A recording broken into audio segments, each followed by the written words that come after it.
Good morning friends. তো দেখো একটা নতুন সকাল নিয়ে চলে এসেছি। এই যে আমার মাহি সোনাও আজকে উঠে গেছে।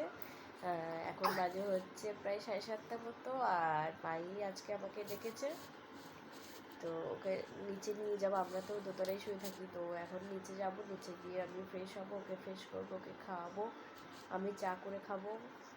তো এই হচ্ছে সকালের কাজ আমাদের বাপের বাড়িতে। তো এখন আরামই আরাম, খালি খাই দাই আর ঘুরে বেড়াই, তাই না?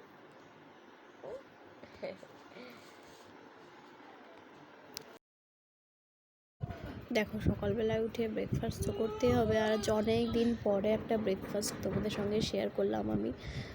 তো ওইদিকে বড়া ভেজে নিয়েছি মুড়ি খাবো বলে আমি আর মা মিলে। আর এদিকে তরকারিটাও কাটা হয়ে গেছে আমার। আজকে একটু ডাঁটা সর্ষে হবে, শাক হবে, আর একটু চিকেন হবে, আর এই যে পুঁই শাক দিয়ে কুমড়ো দিয়ে মাছের মাথা দিয়ে একটু তরকারি হবে।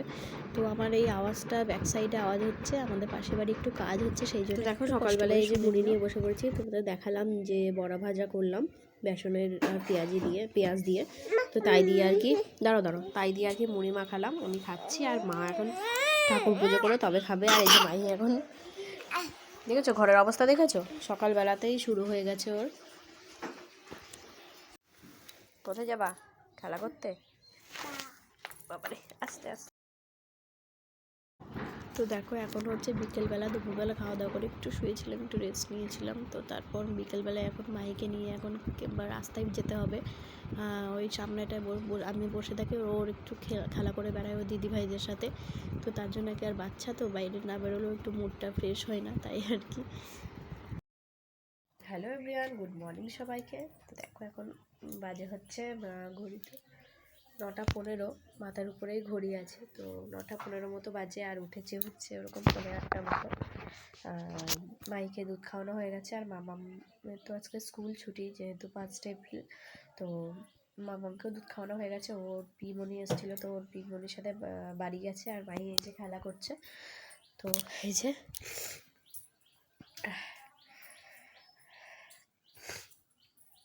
তো আজকে সকাল থেকেই দিনটা মেঘলা মেঘলা ছিল, কিন্তু এই মাত্র দেখছি আবার বাঘের মধ্যে একবারে রোদ উঠেছে। তো দেখা যাক আজকে গরমটা আবার কেমন হয়।